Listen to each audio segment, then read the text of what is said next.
안녕하세요. 오늘은 부부의 만남은 운명인가? 란 주제로 이야기하겠습니다. 오늘도 성경 마태복음 19장 6절 그런즉 이제 둘이 아니고 한 몸이니 그러므로 하나님이 짝지어 주신 것을 사람이 나누지 못할지니라 하시니. 요즘은 많은 커플들이 이혼을 합니다. 그런데 이런 말씀은 한편으로는 꼰대들이 말하는 캐캐묵은 이야기같이 느껴지지요. 부부의 만남은 하나님의 뜻인 운명일까요? 아니면 그냥 만남일까요? 오늘 거기에 대해서 이야기를 나눠보겠습니다. 30년 전의 이야기인데요. 그때 제가 20대 후반으로서 아직 결혼하지 않았을 때인데요. 제 옆방에 어떤 아줌마가 사시게 되었는데 그분은 30대 초반에 6살, 5살 딸 아들 연년생을 키우면서 남편과는 가끔 이렇게 만나고 그렇게 옆방에 새들어 사시는 분이셨어요. 근데 그렇게 하는 이유가 둘째인 5살짜리 남자아이가 자폐증이 있었어요. 그랬는데 우리 동네에 특수교육기관이 있었거든요. 그래서 아이를 교육시키기 위해서 어쩔 수 없이 이제 그런 생활을 하게 되신 것이죠. 저하고는 친하게 지나게 되어서 속내를 다 틀어놓고 이야기를 하는 사이가 되었었어요.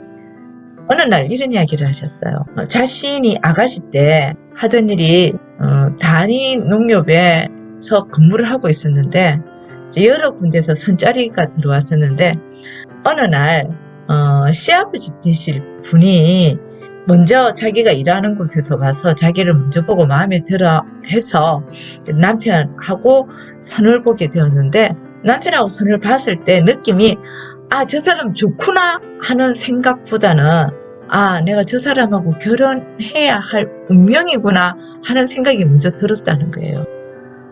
이제 결혼을 해서 직장을 그만두고 시골에서 시부모님 모시고 농사도 짓고 그리고 연년생을 낳아서 키우면서 아들은 또 자폐증에 걸려서 이렇게 따로 남편하고 따로 생활할 수밖에 없는 이런 모든 환경들이 결코 행복한 것은 아닌데도 그런데도 후회하지 않는 것은 이것이 운명이구나 하고 생각하기 때문이라고 이야기하였습니다.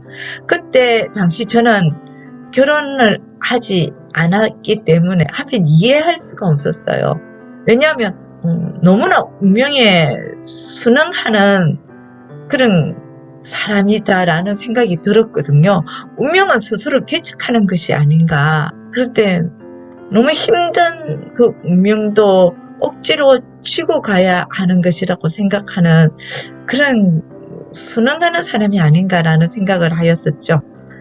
그런데 몇 년이 흘러서 이제 저도 결혼을 하게 되었는데요. 제 결혼 이야기를 또 한번 하겠습니다. 저는 24살에 저희 아버지께서 돌아가셨습니다. 그리고 이제 한 몇 년 시간이 흘러서 명절날 때 외갓집에 이제 가게 되었는데 외숙모님이 그런 이야기를 하시더라고요. 저한테 미애야 너 어릴 때 네 아버지하고 결혼할 거라고 난 아빠하고 결혼하고 싶어 하고 그러니까 어릴 때 그런 이야기를 했었는데 이제 아버지도 돌아가시고 안 계시고 미애야 네 어릴 때 그렇게 말했던 거 기억하나? 이야기 하시는 거예요. 그때 제가 기억이 나더라고요. 어릴 때 제가 이제 큰딸인데 아버지께서 무척 저를 좋아하셨어요. 아버지 품에 안겨서 자고 꼭 잠을 잘 때는 아버지께서 옛날 이야기를 들려주시고 그리고 아버지께서 자전거에 태워서 저를 이곳저곳 데려다 주시고 아버지 발등에 제 발을 얹어서 같이 이제 막 춤도 추고 그러면서 제가 아마 6살까지 그렇게 이야기했었던 것 같아요. 나는 크면 아빠랑 결혼할 거야 라는 이야기요. 딸들이 보통 그런 말을 하는 경우가 많죠. 근데 이제 크면서 잊어버렸었는데 외숙모님께서 그것을 다시 이렇게 상기하여 주시더군요. 그때서야 다시 기억이 났습니다. 그리고 제가 27살 때였어요. 우리가 사는 동네에 조그마한 교회에 부흥회를 하는데 거기 반주자가 없다 해서 제가 피아노 반주를 하러 갔었어요. 근데 찬양 인도를 하러 오신 전도사님이 계셨는데 그분의 눈빛을 딱 보는 순간에 제가 우리 아버지하고 눈빛이 똑같다 하는 생각을 하게 됐던 거예요. 이제 저는 반주하고 그분은 찬양 인도를 하시니까 서로 이야기를 나누게 되는 기회가 생겼죠.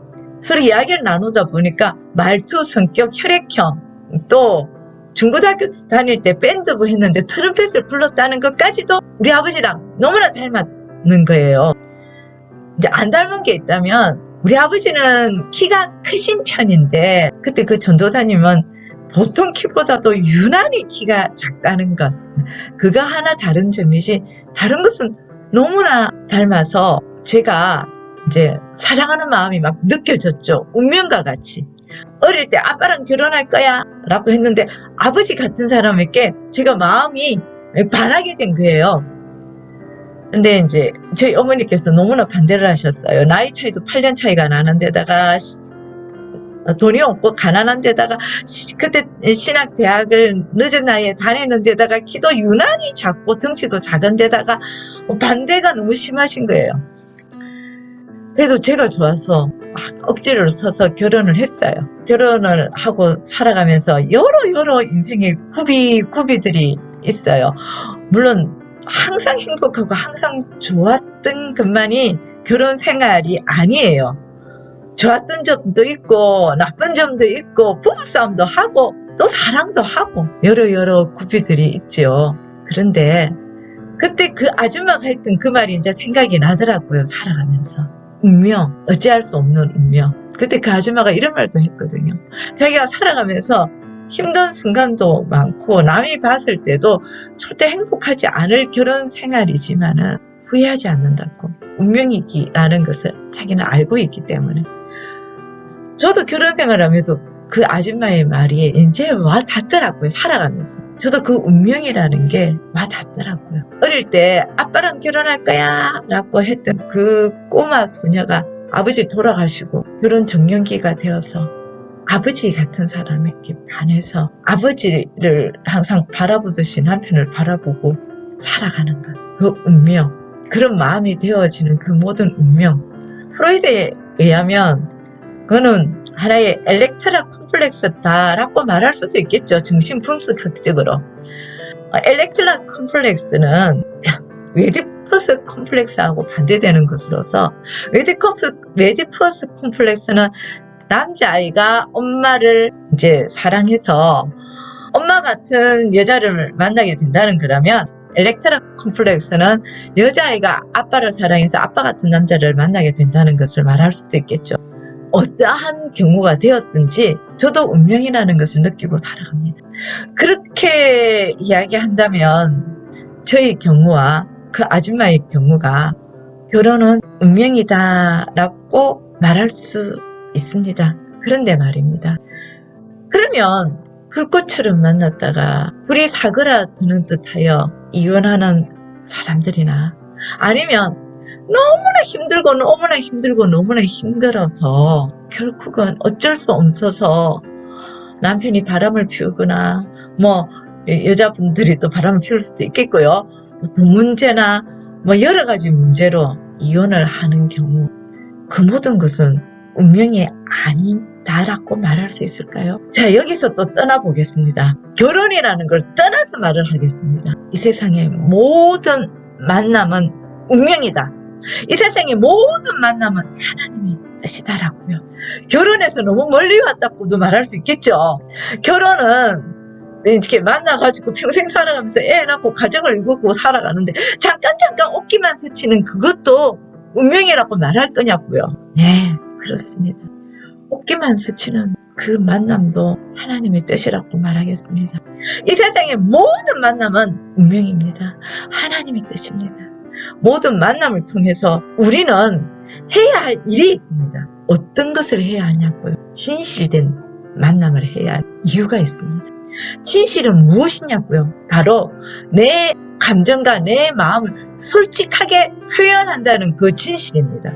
그 진실을 해야 합니다. 모든 만남에서 우리는 서로가 서로의 마음과 감정과 생각을 진실되게 서로 나눕니다.